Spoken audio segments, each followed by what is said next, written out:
Salut, si toi aussi tu veux faire des petits gyoza pas trop compliqués, on a adapté la recette, hein, bien sûr, comme d'habitude, avec ce que l'on avait. On peut mettre du gingembre, on peut mettre ce que l'on veut, enfin, pour rajouter quelque chose dedans, je le mettrai dans la recette, mais c'est sympa.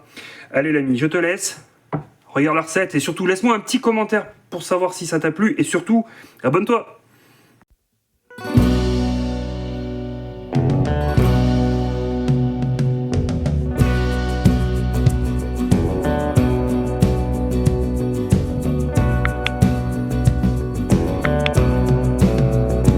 Aujourd'hui les amis, nous avons besoin de 400 g de viande de porc, la mienne est déjà assaisonnée, 400 g de choux blanchis et émincés très finement parce que c'est quand même plus agréable de ne pas retrouver des gros morceaux de choux, 4 gousses d'ail, de la sauce soja et de l'huile de sésame. Alors on va la préparer tout de suite, c'est la première préparation, c'est la plus simple. Donc en fait le but du jeu, hein, maintenant c'est on va essayer de pas en mettre à côté, tout mélanger. Voilà. Ouais, un peu. Vous l'avez bien les mains, je le précise pas sur les vidéos, mais pour moi ça coule de source. Hein. Voilà. On va essayer de tout mélanger correctement. On peut le faire au robot aussi. Mais bon, à la main, ça a un côté très satisfaisant.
Maintenant qu'elle est terminée, on va gentiment la transvaser. Hop là, pour la ranger au frais. On récupère tout ça.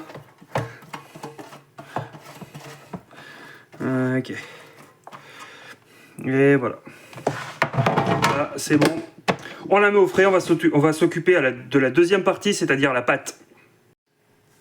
Donc là, nous avons 400 g de farine.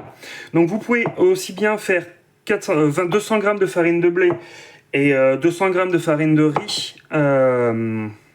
Honnêtement, moi je fais qu'à la farine de blé, ça va très bien. Et 30 centilitres d'eau. Voilà. On va peut-être pas tout mettre, on verra bien. Voilà. On commence à amalgamer gentiment. Donc je le fais à la main, j'aurais pu le faire au batteur. Voilà. On va tout faire à la main aujourd'hui, ça va être bien.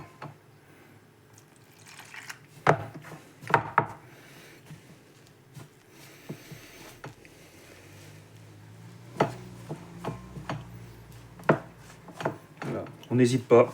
Hop. On donne pas trop de... On travaille pas trop. On rajoute au fur et à mesure de l'eau. Il ne faut pas qu'elle soit trop résistante, qu'elle puisse être étalée, parce qu'on va en faire pas mal. On va faire une trentaine ou une quarantaine normalement. Donc,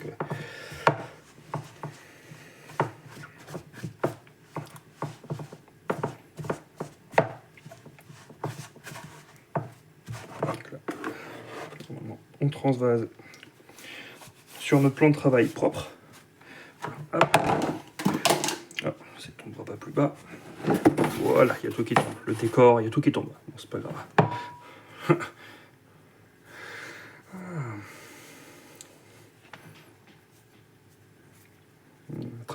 Quand on travaille à la main, c'est une seule main qui travaille. Comme ça, au moins, l'autre reste toujours propre. Ça cause en pâtisserie. Voilà, par contre.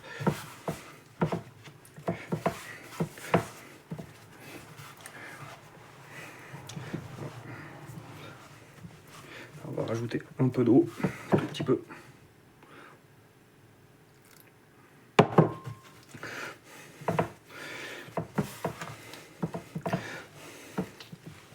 Voilà. Bon, non, pas à côté, c'est pas grave. J'aurais pu prendre une planche plus grande. Bon, ça fait longtemps que j'en ai pas fait. Ça va se voir.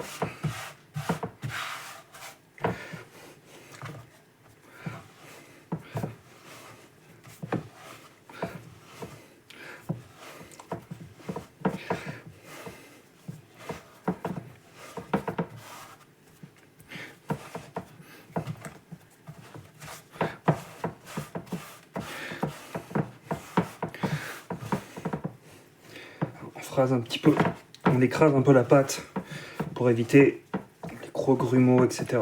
Pour que tout soit bien amalgamé, tout avec de l'eau et de la farine. Avec du beurre, ce serait un problème, mais là il n'y en a pas. Voilà, on a notre pâte, elle est comme elle est. Vous allez voir, ça va être sympa. Maintenant, on va la filmer, la laisser reposer un tout petit peu. Vous la filmez, ou alors ce que vous faites, c'est que vous faites hop dans votre récipient un chiffon. Je vais par là-bas, je vais le chercher. Et après, derrière, on va nettoyer le plan de travail et on commence. C'est reposé. Vous voyez, hop, elle est bien. On va couper en deux. Puis là, on va former des petits boudins. Si comme moi, vous êtes nul avec la pâte à modeler, ça peut être compliqué. Voilà. Le truc, c'est que ça soit régulier. Voilà, ça l'est pas, c'est pas grave. Hein, on ne dira rien, personne ne nous verra. Ah. Et là, on va commencer à égaliser un peu le boudin. On va couper. Et là, ouais. Ah, plan de travail qui bouge. On va en faire. On va les couper. J'ai perdu le compte. On va faire comme ça. Voilà. On va faire des petits. Le but du jeu, c'est que ça soit pas énorme. C'est censé être une bouchée. Comme cela. Ils sont plus fins que les autres. Hop.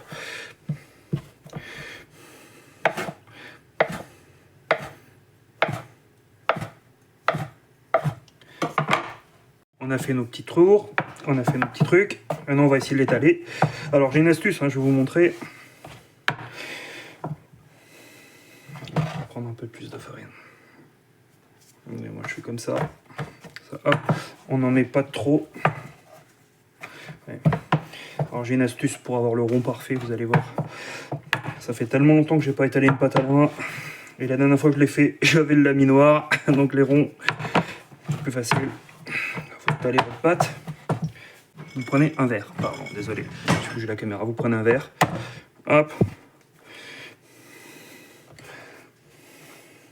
Là, vous avez votre rond parfait. Voilà. Personne ne vous dira rien. Vous avez un rond parfait. Et ça, on va faire ça jusqu'à la fin de la pâte. Donc, on a abaissé notre pâte et détaillé nos petits disques. Il nous faut ça, la farce, et un peu d'eau, vous allez voir.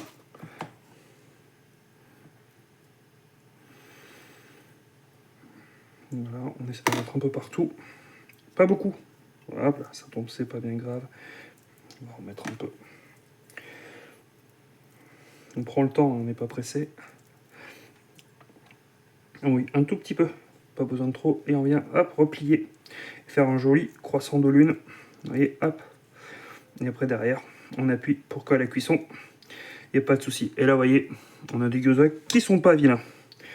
Donc hop, on va tout faire. Et maintenant, on va passer en time-lapse, ça sera plus simple.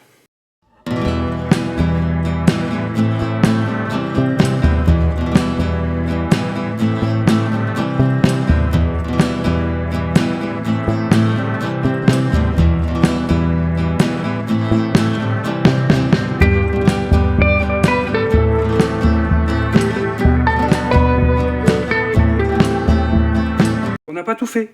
Je vais arrêter là, on va les cuire parce qu'il fait tellement chaud que la pâte elle colle, c'est horrible. Donc le reste au frigo, je le ferai plus tard en off. Hein. Donc soit vous les mettez en cuisson tout de suite, soit vous les mettez sur une plaque ou sur du papier sulfuré, du papier cuisson, et vous pouvez les congeler sans problème, ça se congèle très très bien. Là, nous avons mis à chauffer de l'huile dans une poêle. Voilà. C'est chaud, faites attention. Voilà.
Donc là maintenant on va cuire 3 minutes.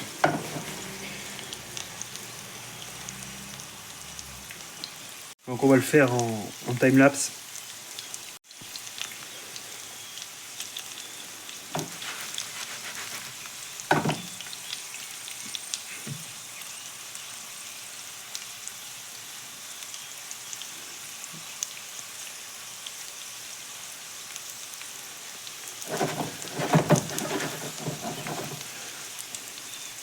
Donc, nous avons 3 minutes. Là, on va faire quelque chose de assez délicat. On va mettre de l'eau dedans jusqu'à mi-hauteur. Donc, hop. Et on va couvrir. Alors, regardez pas l'aspect du couvercle. Et on va couvrir jusqu'à complète absorption du liquide. Donc là, c'est pareil. Hop. On se met comme ça et on attend. Donc là, on va le mettre en time-lapse.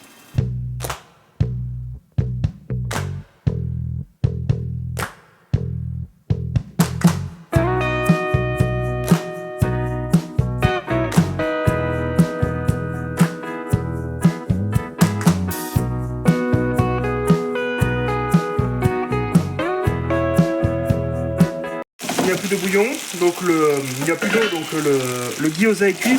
Donc on va le laisser une petite minute comme ça à découvert. Voilà. Et après derrière on le retournera sur une assiette, on fera une jolie présentation. Et puis après on mangera, ça sera l'heure de passer à la table. Tout simplement, on goûtera. On attend les collègues. Allez, on va dresser. C'est très simple, votre diamètre, votre poêle doit être anti-adhésif pour pas que ça colle. Et après derrière, faut que vous ayez un plat ou une assiette qui fasse le tour. Comme ça, vous mettez votre assiette sur le plat et vous retournez. Donc j'ai pas filmé parce que je pouvais pas tout avoir dans la main, mais ça rend bien. Vous voyez, on a le côté croustillant et un peu moelleux. On va se régaler. Vous servez ça avec une sauce soja salée. Hein. On va éviter la sauce soja sucrée. Après, si vous aimez, vous en mettez. Comme je vous dis, il n'y a pas de souci. Mais bon, là, honnêtement, il n'y a pas besoin.